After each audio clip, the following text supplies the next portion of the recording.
வணக்கம் மக்களே, welcome to tasty Tamizha. So இன்றைக்கி நம்ம பார்க்க போகிறது நவராத்திரி ஸ்பெஷல் சுண்டல் ரெசிபி தான். அது என்ன சுண்டல் அப்படின்னு இன்க்ரீடியன்ஸ் பார்த்தா உங்களுக்கு தெரிஞ்சிடும். நம்ம ஸ்ட்ரைட்டாக இன்க்ரீடியன்ஸ்குள்ளே போகலாம். உங்களுக்கு இன்க்ரீடியன்ஸ் பார்த்தாலே தெரிஞ்சிருக்கும்னு நினைக்கிறேன். கருவேப்பிலை நிறையா இருக்குது. ஸோ கருவேப்பிலை சுண்டல் தான் நம்ம பண்ண போகிறோம். ஜென்ரலாக கருவேப்பிலை தாளித்து கொட்டும் போது எடுத்து வச்சுருவோம். பட் இன்றைக்கி நான் அதை காய வச்சு அதை பவுடர் பண்ணி போட்டு கருவேப்பிலை சுண்டலாக அதை எப்படி பண்ணுறதுன்னு தான் நான் இன்னைக்கு காட்ட போகிறேன். அதுக்கு தேவையான இன்க்ரீடியன்ஸ்: தாளிக்கிறதுக்கு கடுகு, வறுக்கிறதுக்கு மிளகும் சீரகமும் ஒரு கால் ஸ்பூன் எடுத்திருக்கேன், எள்ளு ஒரு டேபிள் ஸ்பூன், உளுத்தம்பருப்பு, இதுதான் இந்த பொடியோட பேஸ். ஸோ இது ஒரு 2 டேபிள் ஸ்பூன் எடுத்திருக்கேன். டிஷ்க்கு தேவையான சால்ட், ஆயில், நல்லெண்ணெய் எடுத்திருக்கேன், சுண்டல் ஒரு கப் அளவுக்கு எடுத்திருக்கேன். கருவேப்பிலையை நல்லா கழுவிட்டு அந்த காம்போட அந்த தண்டோடையே அப்படியே நான் காய வச்சுருக்கேன் வெயிலில். ஸோ இதோடு தான் நம்ம போட்டு பவுடரும் பண்ண போகிறோம். பிகாஸ் இது ரொம்ப ஹெல்தி, அதில் நிறைய அயன் அண்ட் ஃபைபர் இருக்கும். ஸோ அதோட கொஞ்சம் வரமிளகாய் எடுத்திருக்கேன், காய்ந்த மிளகாய் ஒரு 4-5 காரத்துக்கு ஏற்ற மாதிரி, ஒரு டேபிள் ஸ்பூன் அளவு கடலைப்பருப்பு அண்ட் ஃப்ரெஷ்ஷாக கருவேப்பிலை கொஞ்சம் தாளிக்கிறதுக்கு எடுத்து வச்சுருக்கேன். பேன் ஹீட் ஆனதும் ஒரு நல்ல அடிகனமான பாத்திரம் எடுத்துக்கோங்க. நல்லா ஹெவியான கடாய் இல்லை குக்கர் அந்த மாதிரி எடுத்து ரோஸ்ட் பண்ணுங்கள். அந்த ஹீட்டான பேனில் ஒரு டேபிள் ஸ்பூன் கடலைப்பருப்பு, இது நல்லா ரோஸ்ட் ஆகணும். அதோட கலர் சேஞ்ச் ஆகிற அளவுக்கு நம்ம ரோஸ்ட் பண்ணணும். நல்ல ஒரு அது ரோஸ்ட் ஆனதும் நம்மளோட உளுத்தம்பருப்பு 2 டேபிள் ஸ்பூன் அளவுக்கு அதையும் போட்டு நம்ம நல்லா ரோஸ்ட் பண்ணணும். அதோட கலரும் சேஞ்ச் ஆகணும். உளுந்தோட கலரும் இப்போ ஸ்லைட்டாக சேஞ்ச் ஆகிடுச்சு. கடலைப்பருப்பு நல்லா ப்ரௌன் ஆகிடுச்சு. உளுந்து இன்னும் கொஞ்சம் நேரத்தில் ப்ரௌன் ஆகிடும்.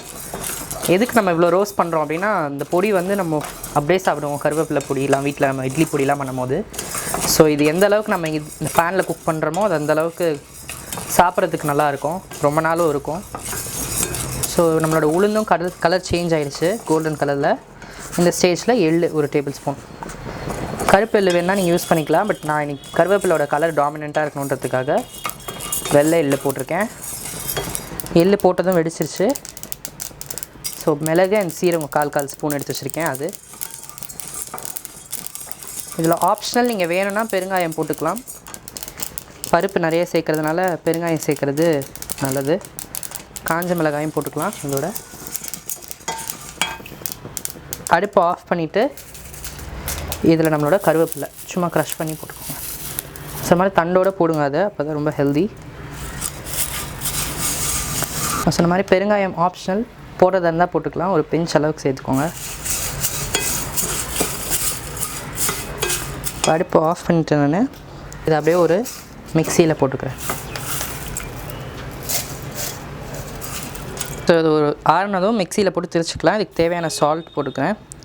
இந்த பொடியை நீங்கள் அப்படியே இட்லி தோசைக்கெலாம் வச்சு சாப்பிட்டுக்கலாம். இது நார்மல் பார்த்தாலே தெரியும், நரன்னு இருக்கும். ஸோ இந்த ஸ்டேஜில் இதை நம்ம யூஸ் பண்ணிக்கலாம். ஒரு பேன் ஹீட் ஆனதும் நான் ரோஸ்ட் பண்ண அதே பேன் தான் வச்சுருக்கேன். கொஞ்சம் தாராளமாக ஆயில் போட்டுக்கோங்க. ஆயில் ஹீட் ஆனதும் அதில் ஒரு 1/2 டீஸ்பூன் கடுகு வெடித்ததும் அதில் கருவேப்பிலை சேர்த்துக்கலாம். கருவேப்பிலை சேர்த்ததும் நம்ம பாயில் பண்ணி வச்சுருக்கேன் இந்த எண்ணெய்.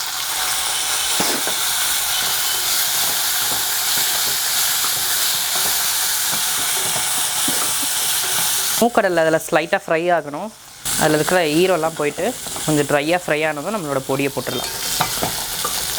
ஸோ நம்மளோட சுண்டலும் ஸ்லைட்டாக ஃப்ரை ஆகிடுச்சு. இந்த ஆயிலில் ஃப்ரை ஆனதும் இந்த கருவேப்பிலை பொடி நம்மளோட காரத்துக்கு தகுந்தாப்பில் நம்ம போட்டுக்கலாம். நான் இன்றைக்கி ஒரு 2 ஸ்பூன் அளவு போடுறேன், அவ்வளோதான், நிறையா போடல.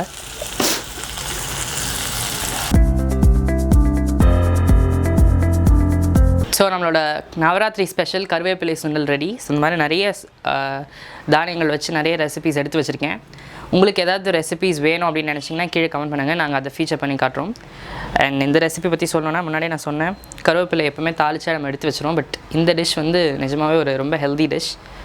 ஏன்னா இதில் ஃபுல்லாக கருவேப்பிலை தான் இருக்குது. அண்ட் கிட்டத்தட்ட நீங்கள் ஒரு பவுல் ஆஃப் சுண்டல் சாப்பிட்டிங்கன்னா அதில் அவ்வளோ அயன் உங்களுக்கு கிடைக்கும்.